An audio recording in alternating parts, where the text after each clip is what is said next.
خب اعوذ بالله من الشیطان الرجیم بسم الله الرحمن الرحیم. کتاب ریاض الصالحین.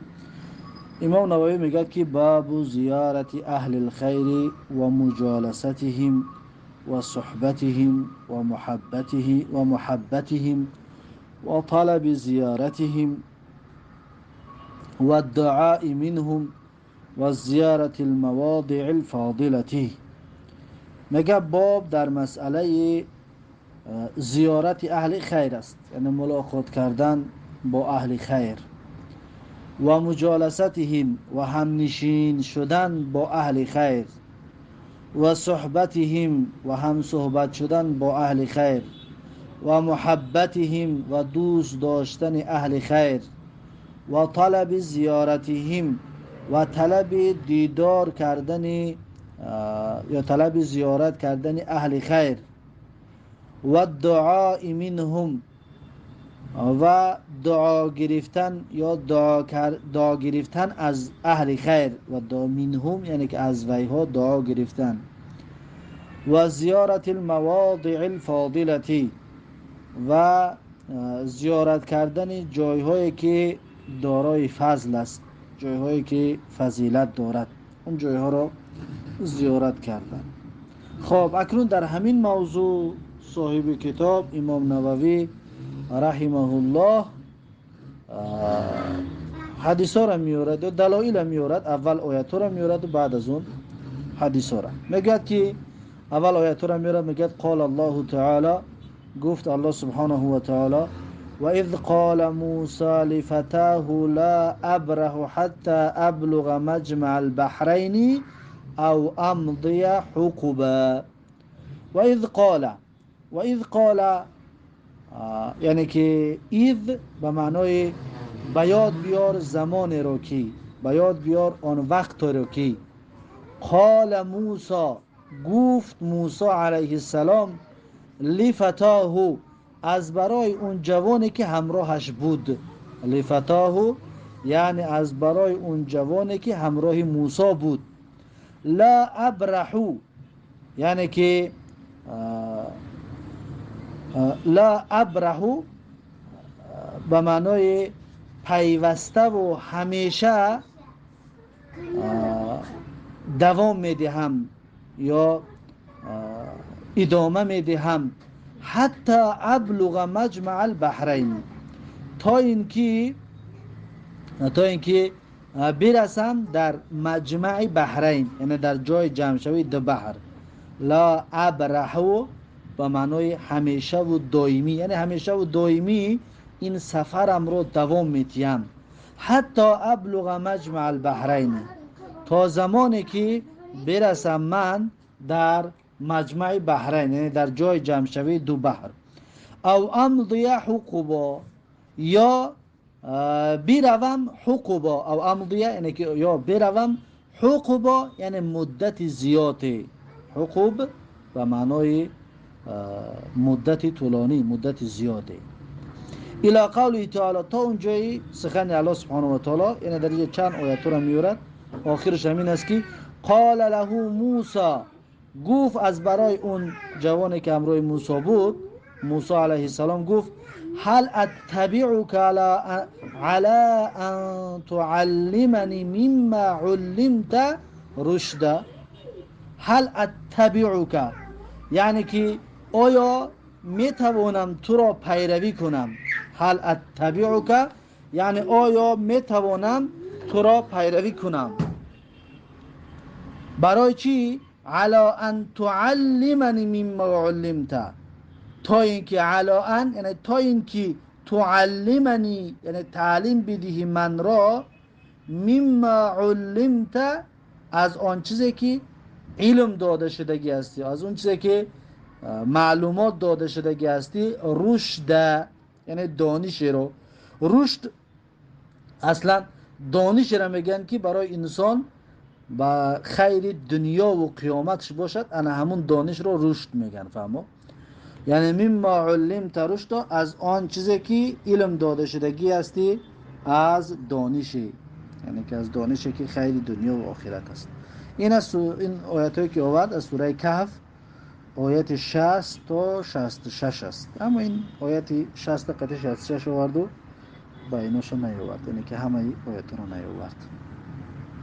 و قال تعالی، و گفت الله سبحانه و تعالی آیت دیم را میاره، میگه واصبر نفسك مع الذين يدعون ربهم بالغداة والعشي يريدون وجهه. واصبر نفسك، یعنی که واصبر نفسك یعنی صبر بده برای نفست، یعنی که خلاصش که خود را نگه بدار، خود را نگه بدار، مع الذین همراه کسانی که یدعون ربهم عبادت میکنند پروردگارشون را، بالغداة والعشی یعنی سحر و بگه، یریدون وجهه میخواهند به این عبادتشون وجه این روزگی الله سبحانه و تعالی را، یعنی به این عبادتشون روزگی الله سبحانه و تعالی را میخواهد. این هست سوره کهف، همچنین آیت 28. خب بعد از این اکنون آیات ها حدیث ها را میارد، همین دو آیت آورد، بعد از این حدیث ها را میارد. حدیث 360 میگه که و عن انس رضی الله عنه قال، و از انس رضی الله عنه روایت است که گفت قال ابو بکر، گفت ابو بکر رضی الله عنه لعمر رضی الله عنهما، از برای عمر رضی الله عنهما بعد وفات رسول الله صلی الله علیه و سلم، بعد از اون که وفات کرد پیغمبر صلی الله علیه و سلم، انطلق بنا الى ام ایمن رضی الله عنها نزورها كما كان رسول الله صلی الله علیه و سلم یزورها. انطلق بنا یعنی که بیا با هم برویم، بیا با هم برویم الى ام ایمن، نزد ام ایمن رضی الله عنها، نزورها یعنی زیارت میکنیم ام ایمن را، کما کان رسول الله صلی الله علیه و سلم یزورها، چی طوری که بود رسول الله صلی الله علیه و سلم زیارتش میکرد، یعنی چطور رسول الله زیارت میکرد بیا خودمون هم همین طور میگه رفته زیارت میکنیم ام ایمن را. فلما انتهینا الیها بکت، فلما انتهینا یعنی پس زمانی که رفتیم ما نزد الیها، یعنی نزد همون ام ایمن، بکت ام ایمن میگه گریه کردک، ام ایمن گریه کردک. فقال لهما، پس گفتن ابو بکر و عمر رضی الله عنهما لها، یعنی از برای ام ایمن، ام ایمن را گفتن که ما یبکیکی، یعنی چی میگریاند تو را، ما یبکیکی یعنی چی میگریاند تو را، اما تعلمین ان ما عند الله خیر لرسول الله صلی الله علیه و سلم، یعنی اما تعلمین آیا نمیدانی، اما تعلمین آیا نمیدانی ان ما عند الله هر آینه آن چیزی که نزد الله هست، خیرون لرسول الله صلی الله علیه و سلم یعنی بهتر است برای رسول الله صلی الله علیه و سلم، یعنی که حضرت عمر و حضرت ابوبکر فکر کردن که گریه ام ایمن برای پیغمبر صلی الله علیه و سلم است، برای هم خاطر گفت که یعنی که پیغمبر جایی رفته است که برای خودش بهتر است، نزد الله برای پیغمبر بهتر و خوبتر هست. فقالت، پس ام ایمن جواب داد گفت که انی لا ابکی انی لا اعلم ان ما عند الله تعالی خیر لرسول الله صلی الله علیه وسلم ولكن ابکی ان الوحی قد انقطع من السماء. پس میگه ام ایمن گفت که انی لا ابکی، من گریه نمی کنم، انی لا اعلم ان ما عند الله تعالی خیر لرسول الله صلی الله علیه وسلم، هر آینه نمیدانم، یعنی من گریه نمی کنم که نمیدانم هر آینه آن چیزی که نزد الله تبارک و تعالی هست بهتر از برای رسول الله صلی الله علیه وسلم، یعنی من برای گریه نکردیستم، ولکن ابکی، ام ایمن گفت ولیکن من گریه میکنم، ان الوحی قد انقطع من السماء، هر آینه وحی قطع شد از آسمان، یعنی دیگر وحی نمی آید، وحی قطع شد، گفت من برای این گریه میکنم. فهیجتهما علی البکاء، پس یعنی که تشویق کنند یا که برد هر دو اونها را، حضرت ابوبکر و عمر را، علی البکاء برای گریه کردن، یعنی که یک گپ گفت که حضرت ابوبکر و عمر هر دوشون گریه کردن. فجعل یبکیان معها، فجعل یعنی پس شروع کردن هر دی اونها، یعنی حضرت ابوبکر و عمر، یبکیان معها گریه میکردن حضرت ابوبکر و عمر همراه ام ایمن. رواه مسلم، این حدیث را امام مسلم روایت کرده است. این حدیث را برای او آورد که یعنی زیارت کردن اهل خیر، ام ایمن، حضرت ابوبکر و عمر و زیارتش رفتن. خب بعد از این حدیث 361 وعن ابي هريره رضي الله عنه عن النبي صلى الله عليه وسلم، از ابو هریره رضی الله عنه روایت است از پیغمبر صلی الله علیه و سلم، ان رجلا، یعنی پیغمبر صلی الله علیه و سلم گفت که ان رجلا زار اخا له فی قريه اخرى، یعنی هر آینه میگه مرد زیارت کرد برادری که برادری داشت در یک قشلاق دیگر، یعنی در یک جای دیگر، یک محله دیگر، ده یک برادر دینی داشت، برادر شقیق له و برادر دینی، برادر ایمانی. فارصد الله تعالی له على مدرجته ملکا، فارصد الله تعالی یعنی پس قرار داد الله سبحانه و تعالی له از برای همین مردی که اون برادر دینیش از زیارت کردنی میرفت، علی مدرجته یعنی در راه همین مرد قرار داد، ملکن یعنی یک ملائکه را. الله سبحانه و تعالی یک ملائکه را وظیفه دار کرد که رفته در فلان راه میستی، همین طور مرد میآید. فلما اتى علیه قال، پس زمانی که آمد نزدش گفت، یعنی که زمانی که همین مرد پیش ملائکه آمد، یعنی مرد، این ملائکه در راه ایستادگی بود، این مرد نزدش آمد، پس ملائکه برای همین مرد گفت که این تریدو، یعنی کجا رفتن میخواهی، این تریدو کجا میخواهی بروی. قال اريد اخا لي في هذه القريه، گفت میخواهم زیارت کنم برادر دینی که دارم من در همین قشلاق، در همین قریه، در همین ده یک برادر دینی دارم، میخوام که همون برادر زیارت کنم. قال هل لك عليه من نعمه تربه عليه، گفت آیا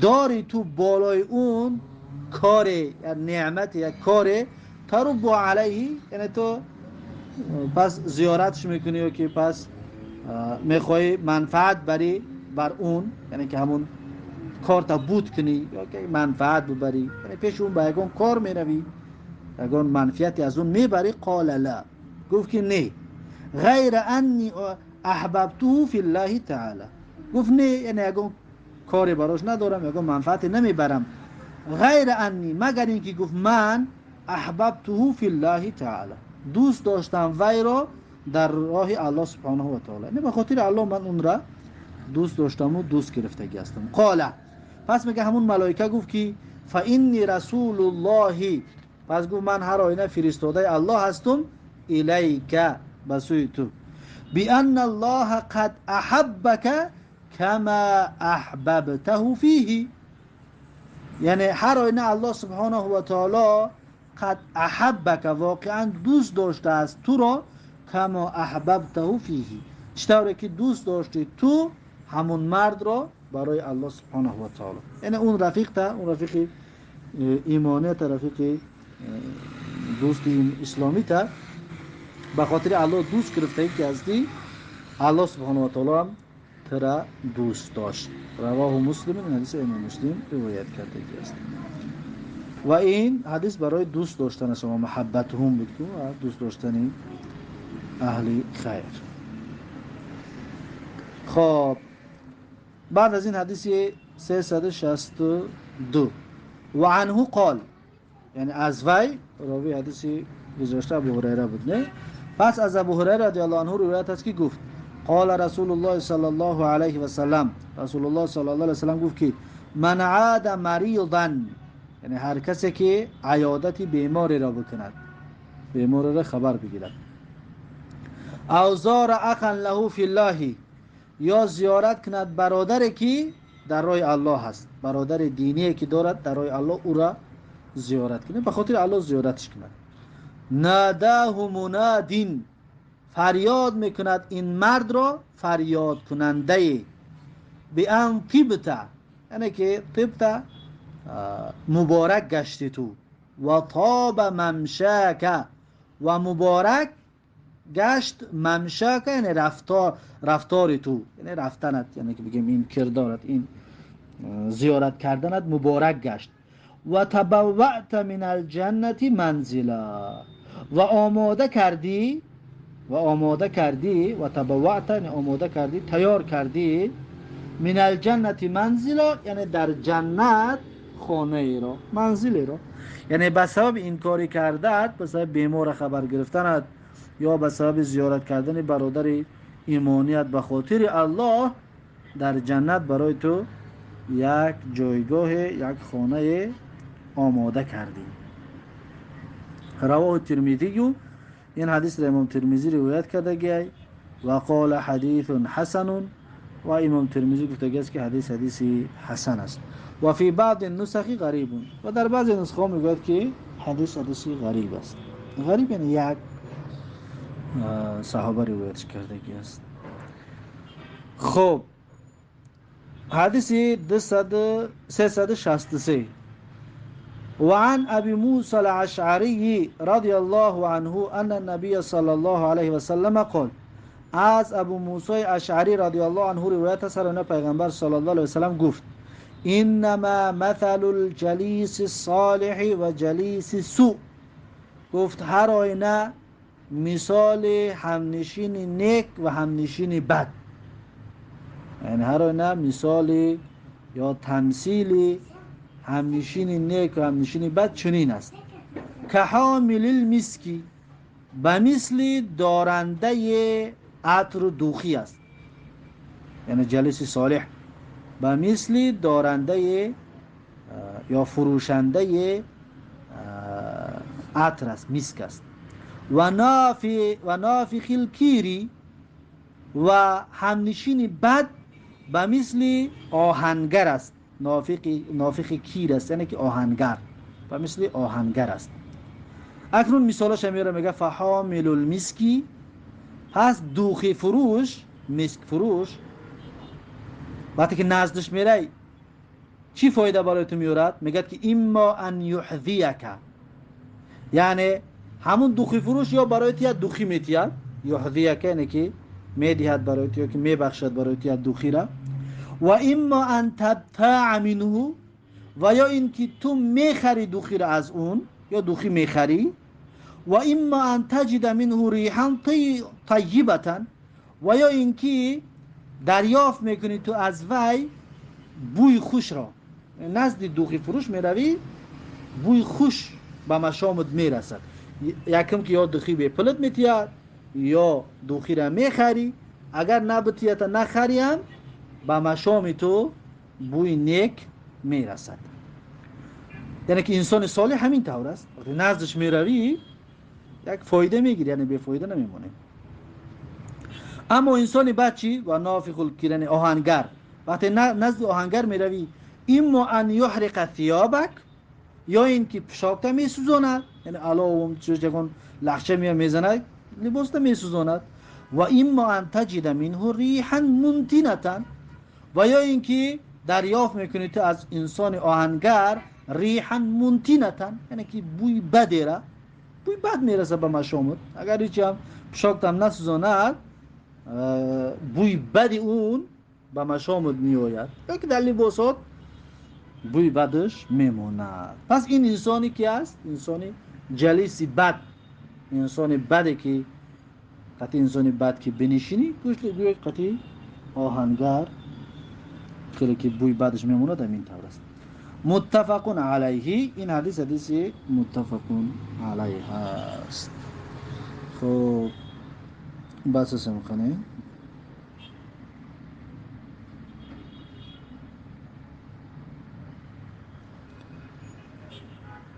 خب حدیث 364 وعن ابي هريره رضي الله عنه عن النبي صلى الله عليه وسلم قال، یعنی که از ابو هریره رضی الله عنه روایت است از پیغمبر صلی الله علیه و سلم گفت تنکح المرأة لاربع، یعنی نکاح کرده می شود زن به خاطر 4 چیز. وقتی انسان زن را به زنی میگیرد، یعنی یکی از این 4 چیز در اون زن باشد، زودتر بگیم به شوهر می رود یا که به زنی گرفته می شود. یکم لیمالی ها، از برای مالش. یکم مالدار ها را، یعنی زنی که مالدار باشد زود شوهر می آورد. و دیم لحسبی ها، برای حسبش، یعنی که برای اولادش، اگر که پدرش فلانی باشد و باباش فلانی باشد، یعنی که حسبی خوب داشته باشد.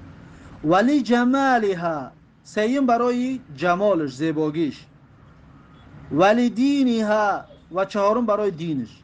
یعنی زنها غالبا که زود شوهر میکنن از همین 4 چیز یکتش هست، یا که همین 4 سبب قطعی یکش قطعی زود شوهر میکنن. اما برکت در کدام اینها هست؟ یعنی کدامش خوبتر است؟ از برای مالش بگیرنش، یا از برای حسبش، یا از برای جمالش، یا از برای دینش؟ کدامش خوبتر است؟ میگه فظفر بذات دینی تریبت یدا. پس اختیار کن تو ذات دین را، یعنی برو به طرف ذات دین. تریبت یدک، تریبت یدک یعنی خال و کالود میشه و دستانت به معنی برکت میابی. فهمو؟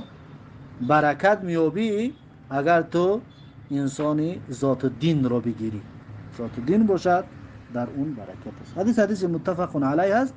میگه که و معناه ان الناس يقصدون في العادة من المرأة هذه الخصال هذه الخصال الاربعه. یعنی که مردم قصد میکنن عادتاً به طرف زنها همین خصلت‌های 4 گانه را یکتشان نگاه کردن. یعنی کدامش ده، هر کس به هر کدامش، یکیش به مالش، یکیش به حسب، یکیش به جمال، یکیش دیندار را میبیند دیگه نه مال و نه جمال و نه حسبش نگاه نمیکند. پس میگه فحرص انت علی ذات دین، پس حریص باش تو بر ذات دین، یعنی اختیار کن ذات دین رو. واظفر بها و حرص علی صحبتها. واظفر بها یعنی که اختیار کن و حریص علی صحبتها، و حریص باش برای هم صحبت شدنش. فهمون؟ این از حدیث 364. بعد از این حدیث 365. خب انشاءالله درس امروزمون همینو، تو درس آینده الله خیر نصیب کنه.